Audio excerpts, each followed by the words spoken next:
I've had the drowning. Do you hear that?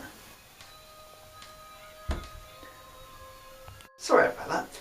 I've had the drowning on my shelf now for a while. I picked it up as I was looking for something a little bit different from the contemporary and fantasy I've been reading lately. And this book, it more than delivered. Let me set the scene for you. The story opens by the side of a lake. I'm sorry, the taps are going again.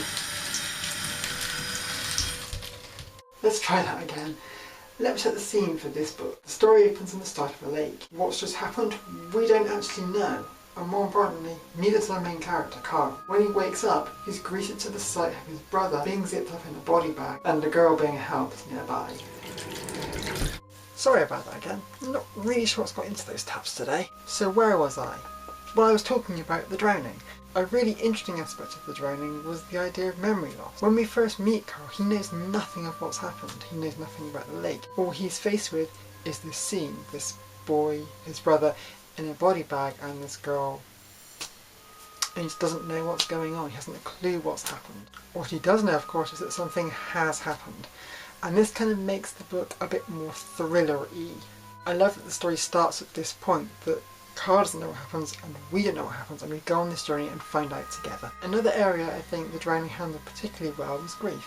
We don't know throughout this book if this Robert character that we're seeing is a manifestation of how Carl is dealing with grief, or if it's a ghost, a poltergeist, something more spooky and dangerous. I mean, if it's the latter, it's distinctly more worrying, whereas if it's the former, then he's dealing with the issues that surround grief, and that's only natural, and you'd expect to see those that you love everywhere, and the things that you touch, the things, the people they knew, all that kind of stuff you'd expect when you're grieving.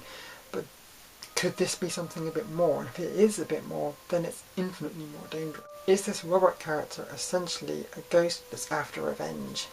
Either way, the relationship between Robert and Carl didn't seem all that healthy.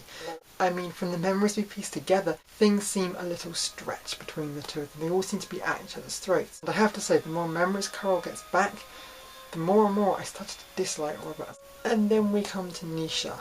I hope I said that name right. Nisha is the girl I mentioned at the start who's found by the lake. In a way, I think as we get to know Nisha, I think she kind of grounds him. She stops Carl doing some of the things that were a bit risky, but at the same time motivates him, and her being around motivates him to do other things which are risky in a different way. If you've ever had an experience with drowning, this might not be the book for you, as I suspect some scenes in particular will bring unwelcome memories back. But for everyone else, The Drowning is a cracking suspenseful read which will keep you on your toes from page 1 right to the very end.